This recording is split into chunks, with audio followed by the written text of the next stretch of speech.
Good morning, students. Welcome to the class. Pair of linear equations in two variables. Maths, class 10th, NCERT. देखिए कोई भी chapter है, चाहे हिंदी हो, maths हो, साइंस हो, सोशल स्टडीज हो, उसका जो टाइटल है, पहले उस टाइटल को एनालाइज करने की कोशिश करो. उससे एक रफ आइडिया हो जाएगा कि हाँ ये चैप्टर कुछ हमें ये कहना चाहता है. एक आपके दिमाग में कुछ आइडिया आ जाएगा. बाकी जो डिटेल्स हैं वो तो ऑब्वियसली हम डिस्कस करेंगे बाद में. वो तो जैसे जैसे चैप्टर अनफोल्ड होता है हमें डिटेल्स पता लग जाते हैं. चलिए उस तरीके से जो ये जो टाइटल है, pair of linear equations in two variables, इस टाइटल को पहले समझने की कोशिश करते हैं कि ये कहना क्या चाहता है. बाकी तो हम बाद में देखेंगे, आगे देखेंगे. पेयर ऑफ लीनियर इक्वेशन, इसमें पेयर यानी कि कुछ ना कुछ जोड़े से, पेयर से, दो चीजों से रिलेटेड है. लीनियर इक्वेशन, लीनियर इक्वेशन ऐसी इक्वेशन जो लीनियर है. Linear what I mean to say, अगर आप उसको ग्राफिकली प्लॉट करोगे तो एक सीधी लाइन बन के आएगी. जैसे फॉर एग्जांपल मैं कोई एक लाइन प्लॉट करता हूं, ये लीनियर इक्वेशन है, या ऐसे ऐसे अगर इसको ग्राफिकली प्लॉट करेंगे तो वो कुछ इस तरीके से बन के आएंगी. इसको लीनियर बोलते हैं. इसमें जो वेरिएबल होता है उसकी डिग्री 1 होती है, यानी कि उसकी पावर 1 होती है इन टू वेरिएबल्स. ये जो लीनियर इक्वेशन है, इसके पास जो वेरिएबल्स हैं, इसके अंदर जो वेरिएबल्स हैं वो दो हैं. Linear equation in two variables, और इसका पेयर है, यानी कि दो ऐसी लीनियर इक्वेशंस है, पेयर है, और उनके अंदर जो वेरिएबल्स हैं वो दो हैं. उसके बारे में ये चैप्टर कहता है. अब इसको पढ़ेंगे कि क्या कहना चाहता है, ऐसा क्यों है कि पेयर ही ले रहे हैं, लीनियर इक्वेशन ही ले रहे हैं, वो सब चीजें हम डिस्कस करेंगे. अब ये तो मैथमेटिकल बात हो गई कि pair of linear equation in two variables, लेकिन what is its practical application. अगर मैं डे टू डे लाइफ में बात करूं तो मैं एक एप्लीकेशन की बात करूं एक आम आदमी के लिए, हमारे लिए, किसी के लिए भी, तो किस तरीके से समझाया जा सकता है. देखिए समझते हैं. फॉर एग्जाम्पल मैं मार्केट जाता हूं, 10 किलो आटा और 2 किलो चीनी मैं 400 रुपए का लेके आता हूं. तो 10 किलो आटा इसमें एक वेरिएबल हो गया, जमा 2 किलो चीनी इसमें दूसरी वेरिएबल हो गई. चीनी की जो कॉस्ट है पर केजी कॉस्ट, और आटे की पर केजी कॉस्ट. दोनों को 10 किलो आटा लेके आ रहा हूं और 2 किलो चीनी लेके आ रहा हूं. दोनों की जो कॉस्ट है जोड़ के वो हो गई 400 रुपए. तो एक तरह से ये लीनियर इक्वेशन बन गई. देखिए किस तरीके से, 10 किलो आटा plus 2 kilo sugar is equal to 400 rupees. आटा एक वेरिएबल हो गया, शुगर दूसरी वेरिएबल हो गई, और दोनों का जो सम हो गया 10 किलो आटा और 2 किलो शुगर का 400 रुपीज हो गया. This is first variable and this is second variable. और एक ये लीनियर इक्वेशन बन गई, क्योंकि इसकी जो डिग्री है ये भी 1 है, इसकी डिग्री भी 1 है. आटा को आप x ले सकते हो, शुगर को आप y वेरिएबल ले सकते हो, जो कि हम जनरली लेते हैं x, y या a, b. अब मैं बात करता हूं दूसरी. सिमिलरली अगर मैं बोलता हूं 5 kg आटा प्लस 1 kg शुगर,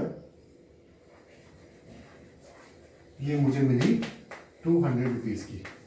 ये दूसरी इक्वेशन हो गई, और इसमें भी दो वेरिएबल्स है, आटा और शुगर, जिसकी टोटल कॉस्ट है 200 रुपीज. अब बात समझने वाली ये है कि हमें पेयर की क्या जरूरत पड़ी. पेयर की देखिए इसलिए जरूरत पड़ी क्योंकि इसमें दो वेरिएबल्स हैं. अगर आपके पास एक वेरिएबल होता तो एक ही इक्वेशन उस वेरिएबल की वैल्यू निकाल सकती थी, लेकिन हमारे पास दो वेरिएबल्स हैं. फर्स्ट इज आटा, दूसरा इज शुगर.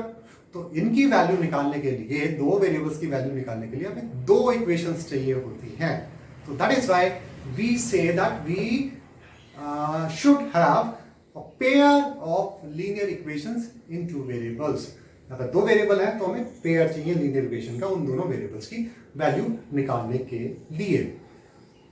ठीक है स्टूडेंट्स, तो ये टाइटल कहता है, और ये इसकी प्रैक्टिकल एप्लीकेशन है जो कि हम इस तरीके से करेंगे. दो इक्वेशंस हमें दी जाएंगी, वेरिएबल्स दिए जाएंगे दो, उन दोनों वेरिएबल्स की हमें वैल्यू निकालनी पड़ेगी. कुछ अलग अलग मेथड्स होंगे जो कि हम डिस्कस करेंगे कि किन किन मेथड से हम इनकी वैल्यूज निकाल सकते हैं.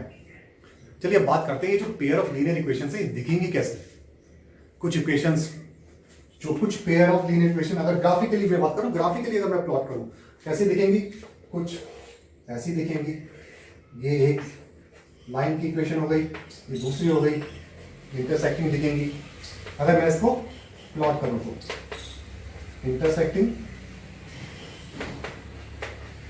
ये ऊपर कॉमन, और अगर मैं दूसरा देखूं कुछ मुझे पैरेलल भी दिखेंगी, तो ये हो गया पैरेलल, और कुछ मुझे कोइंसाइड करती हुई भी दिखेंगी। एक ये हो गई, इसको ऐसे बना दिया, और दूसरी इसी के ऊपर सुपर इम्पोज कर दी। तो ये तीन बेसिक तरीके हमें देखने को मिलेंगे अगर हम pair of linear equations in two variables को ग्राफिकली प्लॉट करेंगे। तो इंटरसेक्टिंग भी देखने को मिल सकता है हमें, पैरेलल भी देखने को मिल सकता है, और कोइंसाइड होता हुआ भी देखने को मिल सकता है। अब वो कैसे पता लगेगा, उसके तरीके हैं जो कि हम डिस्कस करेंगे। अच्छा, अगर मैं बात करूं इसको जनरल फॉर्म में लिखने की, जो पेयर ऑफ लीनियर इक्वेशंस अभी जो डिस्कस किया हमने, अगर मैं इसको जनरल फॉर्म में लिखने की बात करूं तो किस तरीके से लिख सकते हैं? ये लिखते हैं मैंने a1 x plus b1 y is equal to, या plus c1 is equal to 0। x एक वेरिएबल हो गया, y दूसरा वेरिएबल हो गया, a1 कांस्टेंट है, b1 कांस्टेंट है, c1 भी कांस्टेंट है, इज इक्वल टू 0। दूसरी इक्वेशन कैसे लिख सकते हैं? a2 x plus b2 y plus c2 is equal to 0। तो pair of linear equation in two variables को इस तरीके से लिख सकते हैं, a1 एक कांस्टेंट, b1 दूसरा कांस्टेंट, a2 सेकेंड इक्वेशन है कांस्टेंट, b2 दूसरा कांस्टेंट हो गया सेकेंड इक्वेशन है, और c2 तीसरा कांस्टेंट हो गया सेकेंड इक्वेशन है। और एक कंडीशन क्या होनी चाहिए इसकी?